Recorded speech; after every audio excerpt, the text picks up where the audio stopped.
semuanya, selamat datang di SMP Ardinata Podcast. Nah, di sini saya sudah bersama dengan perangkat sekolah SMP Ardinata. Saya sendiri Dini Haryanti sebagai kepala sekolah di SMP Ardinata. Saya Hafizah Sofi Karima sebagai Wakasek Kurikulum. Saya Raska Letief Fahmi sebagai Wakasek Kesiswaan. Dan saya Zakira Syawalia sebagai salah satu perwakilan guru di SMP Ardinata. Nah, kita sudah perkenalan nih dengan perangkat sekolah SMP Ardinata. Selanjutnya kita masuk ke profil sekolah SMP Ardinata. Nah, boleh Ibu Zakira untuk menjelaskan profil sekolah SMP Ardinata. Baik, terima kasih Ibu Kepala Sekolah. Jadi di sini teman-teman semua, SMP Ardinata merupakan sekolah menengah pertama yang penuh dengan kreativitas dan semangat inovasi, yang menyediakan pengalaman belajar yang mendukung pemahaman karakter dan kecerdasan.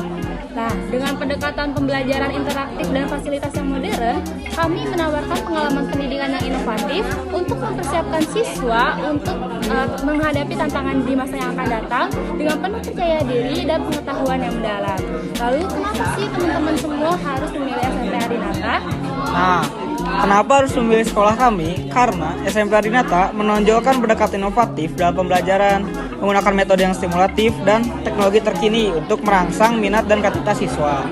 Sekolah ini memiliki program khusus untuk mengidentifikasi dan mengembangkan bakat siswa di berbagai bidang, baik seni, olahraga, maupun sains, sehingga setiap siswa dapat berkembang secara holistik sesuai dengan potensinya. Apa saja sih visi dan misinya? Baik, di sini saya akan menjelaskan visi dari sekolah SMP Ardinata. Visinya sendiri itu menciptakan siswa yang dapat mengeksplorasi dan juga mengembangkan bakatnya, membangun karakter yang kuat, dan mendedikasikan diri untuk menjadi pembelajar sepanjang hayat, serta menciptakan lingkungan sekolah yang inklusif dan juga inovatif berbasiskan teknologi. Lalu di sini ada misi dari SMP Ardinata.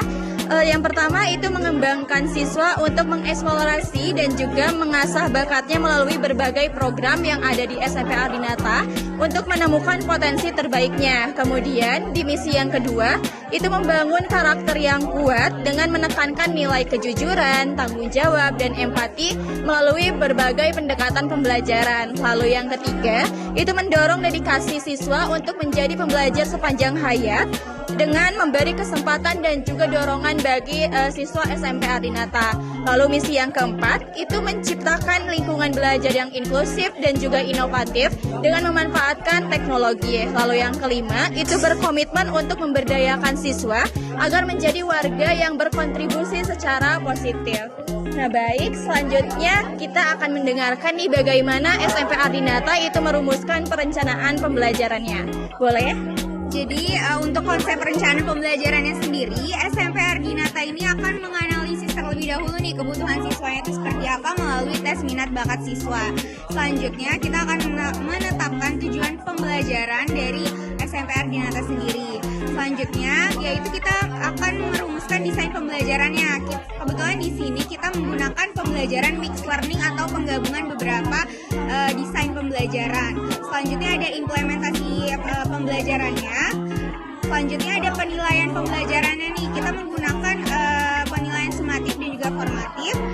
Yang selanjutnya ada refleksi dan penyesuaian berdasarkan minat dan bakat siswa. Dan yang terakhir ada inklusi dan keadilan. Jadi kita tidak membeda-bedakan nih antara siswa satu dan siswa lainnya.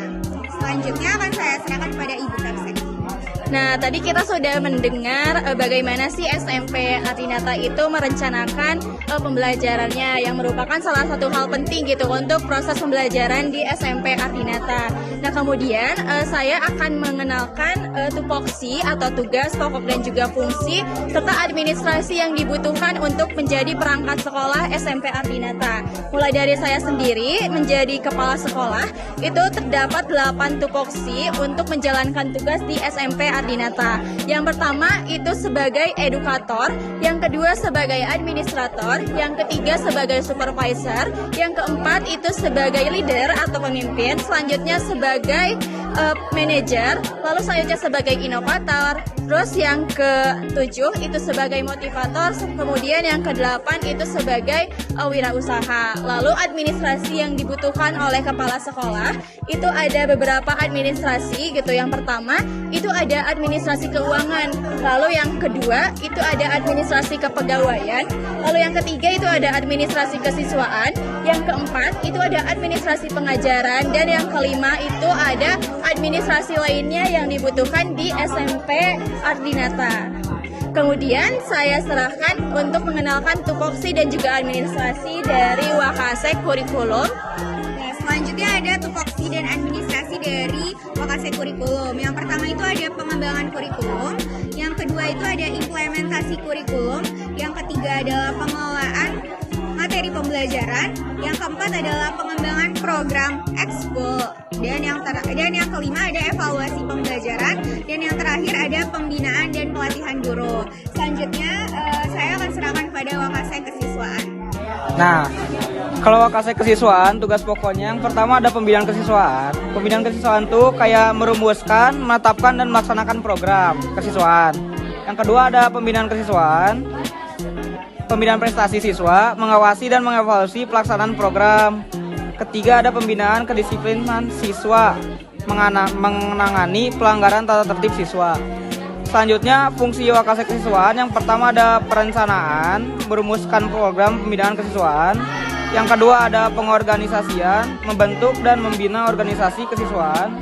Yang terakhir ada melaksanakan program pembinaan kesiswaan. Selanjutnya dilanjutkan oleh Bu Guru.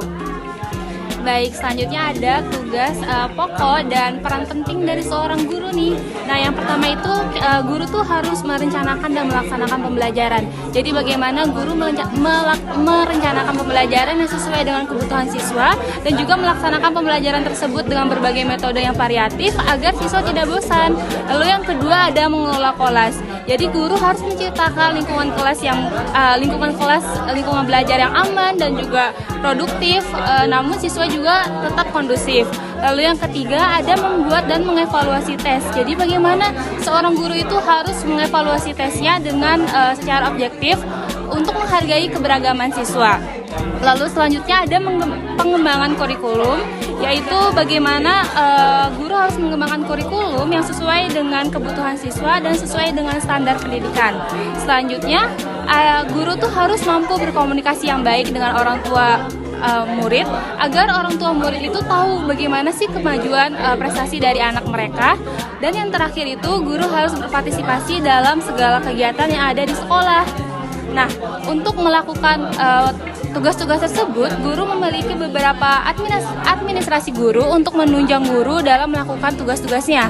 Yang pertama ada RPP atau rencana pelaksanaan pembelajaran, yang kedua ada silabus, yang ketiga ada kalender akademik, yang keempat ada program semester, yang kelima ada program tahunan, dan yang terakhir ada kriteria ketentuan minimal atau KKM. Baik, seperti itu. Kita kembalikan lagi kepada kepala sekolah kita, Ibu Dini. Baik, sekarang kalian sudah mengenal tupoksi dan juga administrasi yang dibutuhkan oleh perangkat sekolah di SMP Ardinata. Mungkin kita lanjut ke sesi kedua, itu kita akan chit-chat atau talk show bersama perangkat sekolah SMP Ardinata.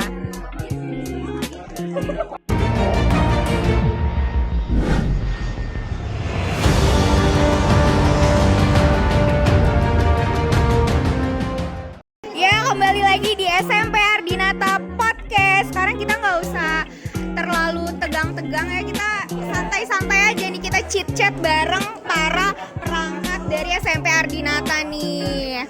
Jadi yang pertama saya mau nanya ke Capseknya dulu nih, Ibu Dini. Apa kabar, Bu? Alhamdulillah baik. Saya mau nanya pertanyaan yang sering banget ditanya di kolom komentar podcast kita nih. Jadi gimana sih cara SMP Ardinata ini supaya menjadi sekolah yang unggul dibandingkan SMP yang lain? Secara kan dia masih baru nih. Gimana caranya supaya dia jadi unggul nih, Bu? Ya baik, terima kasih Ibu Wakasek sudah menanyakan pertanyaan. Nah, untuk menjawab pertanyaan dari Ibu Wakasek itu bagaimana cara untuk agar SMP Ardinata ini unggul dibandingkan SMP yang lainnya, meskipun SMP ini baru didirikan. Jadi di visi pun kami sudah menerangkan gitu bahwa kami itu akan mengeksplorasi dan juga mengembangkan bakat para peserta didiknya, karena itu merupakan hal yang penting gitu bagi peserta didiknya, dan kita juga bisa melihat potensi, minat dan juga bakat para peserta didiknya ini loh. Jadi kalau misalnya kita udah mengetahui potensi, bakat dan minat mereka, kita bisa mengarahkan mereka kepada bidang yang sesuai dengan keinginan mereka. Terus dalam hal pembelajarannya itu difokuskan pada perencanaan pembelajaran yang baik dari gurunya sendiri. Ya mungkin sebagai kepala sekolah juga saya akan mengawasi dan mendampingi guru untuk merancang perencanaan pembelajaran, mulai dari metode yang digunakan, lalu materi atau bahan ajar yang diambil, lalu strategi yang digunakan dan evaluasi yang digunakan. Dan saya juga akan langsung mengevaluasi dan juga mengawasi guru di SMP Ardinata ini supaya pembelajaran yang dilakukan itu sesuai dengan perencanaan pembelajarannya untuk mencapai visi dari SMP Ardinata. Nah, selanjutnya itu kita tuh ada beberapa program ekstrakurikuler gitu, di mana nanti program ini akan lebih jelaskan gitu oleh Wakasek Kesiswaan dan juga Wakasek Kurikulum untuk menjelaskan program ekstrakurikuler, karena di dalam ekstrakurikuler ini para siswa tuh dapat mengembangkan minat bakat mereka lebih dalam gitu. Jadi kalau misalnya mereka memiliki minat dan juga bakat di bidang tertentu, kita bisa mengikutkan lomba, mengirimkan mereka untuk lomba gitu sesuai bidang yang mereka minati. Nah, selanjutnya untuk menjadi sekolah yang unggul, kita tuh mendirikan sekolah yang inklusif, di mana karena siswa di SMP Ardinata ini beragam, mulai dari beragam rasnya, agamanya, etnisnya, dan lainnya, kita akan menciptakan sekolah yang inklusif yang dapat membersamai mereka, yang dapat merangkul semua perbedaan yang ada di SMP Ardinata. Kemudian kita juga akan menerapkan teknologi di setiap pembelajaran sehingga siswa ataupun guru di SMP Ardinata ini dapat beradaptasi dengan teknologi dan dapat menyesuaikan dengan era 4.0 maupun industri 5.0 sekarang ini. Nah, baik, selanjutnya saya serahkan lagi kepada Wakasek Kurikulum. Mantap betul ya, udah terstruktur banget nih kayaknya ya. Baik, terima kasih ya Ibu Wakasek Kurikulum. Di sini saya adalah guru di SMP Ardinata ya, kebetulan merupakan guru prakarya dan kewirausahaan.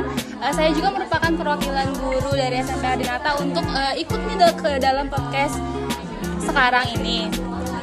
Jadi tadi bagaimana sih caranya mengelola keberagaman yang ada di kelas kita ya? Dan bagaimana strategi dari para guru? Ya, oke. Yang pertama-tama itu pasti tentu ya kita tuh harus menggunakan metode pembelajaran yang inovatif, yang kreatif. Nah, salah satu metode kita tuh kan menggunakan metodenya itu adalah mixed learning. Jadi segala macam metode kita terapkan. Nah, salah satu metodenya itu adalah problem based learning, di mana anak-anak tuh saya buatkan kelompok belajar untuk menyelesaikan sebuah masalah. Nah, salah satunya itu ada mungkin ini di mata pelajaran lain.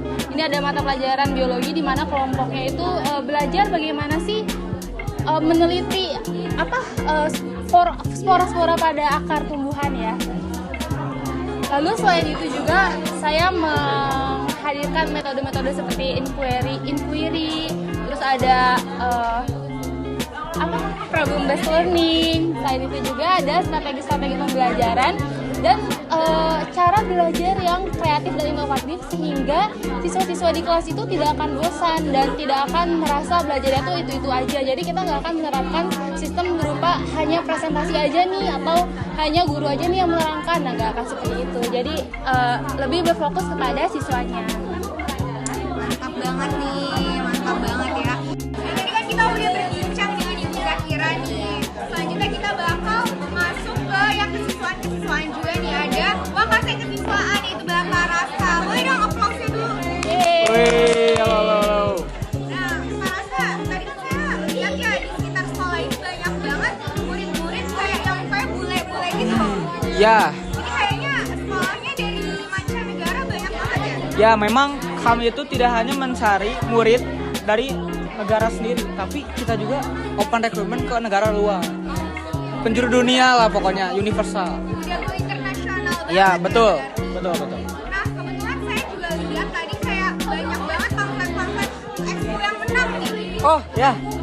Itu ada expo terbaru kah dari sekolah ini atau bagaimana? Ya, kami soal ekskul tuh sangat banyak ya. Jadi kami itu banyak pilihan untuk para siswa memilih ekskul. Contohnya ini ada ekskul baru kami.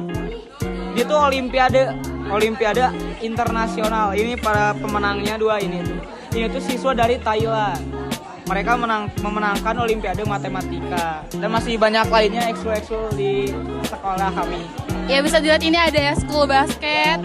Terus kita juga ada ekskul karya ilmiah remaja. Jadi anak-anak SMP kami bisa belajar ilmiah dan ya betul jurnalistik ya teman-teman. Jadi teman-teman bisa juga ya ikut ekskul jurnalistik.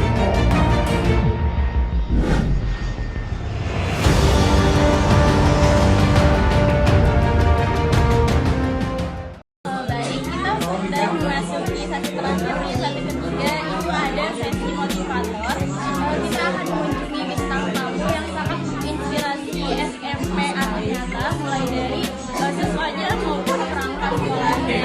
Nah, beliau ini merupakan guru besar di Prodi Pendidikan Bisnis UI, yaitu Profesor Dr. Haja Belena yang jurusan Pradinata MPI. Nah, untuk itu kita lanjut ke sesi kedua. Nah, kita udah kedatangan nih bintang tamu dan sekaligus motivator kita, Prof. Lena di samping kita. Boleh dong aplausnya dulu. Nah, Prof, ini kita mau nanya nih tentang motivasi Prof buat para siswa di SMP Ardinata ini. Apa aja sih, Prof? SMA ya? SMP. SMP ya? Iya. SMP usianya adalah usia berapa coba? 15 ya, 14, 13 ya ini. Ini biasanya senangnya main-main kan gitu ya. Nah, makanya belajar itu harus senang. Belajar itu harus senang. Kenapa senangnya? Ya harus senang saja istilahnya, bahwa dengan senang itu akan terjadi adalah kita akan tekun dan ulet. Intinya kita dalam belajar tidak dituntut untuk benar atau salah atau pintar, tetapi ulet. Kalau ulet itu kalau tidak bisa pun karena dia ulet, rajin, terus ya berusaha mencoba mencari kalian itu nanti akan mencari kenapa kamu ini bisa nggak, ini bisa nanya, karena ulet pengen menyelesaikan sesuatu pekerjaan dengan baik dan benar. Lalu berikutnya saya ingin terakhir bahwa ada suatu ingin moto lah mungkin buat anak-anak. Ilmu itu bisa mendapatkan sebuah harta, tapi harta tidak mungkin mendapatkan sebuah ilmu. Itu intinya. Dengan harta kekayaan, kalau tidak berilmu maka dia akan habis apapun. Tapi dengan ilmu yang kita punyai, kita akan kaya, akan tajir, akan bisa mengurus, bisa bening segala macam. Makanya buat perempuan-perempuan yang cantik-cantik, yang ganteng-ganteng nanti jadi tajir-tajir, yang jadi perhatian perempuan-perempuan. Sekali lagi, ilmu itu bisa mencari harta, dapatkan harta, tapi harta tidak akan mendapatkan semua ilmu, tergantung kita memotivasi diri kita sendiri. Makasih, sukses terus. Terima kasih, Prof, atas waktu dan motivasi. Kita sudah melewati sesi 1, 2, dan 3, dan sekarang kita ada di penghujung acara nih. Kita penutupan dulu ya. Terima kasih kepada penonton setia di rumah. Jangan lupa nonton podcast kami minggu depan, dan jangan lupa daftar di SMP Ardinata. SMP Ardinata, Labuhkan mimpi, terangi dunia. Wassalamualaikum warahmatullahi wabarakatuh. Bye bye.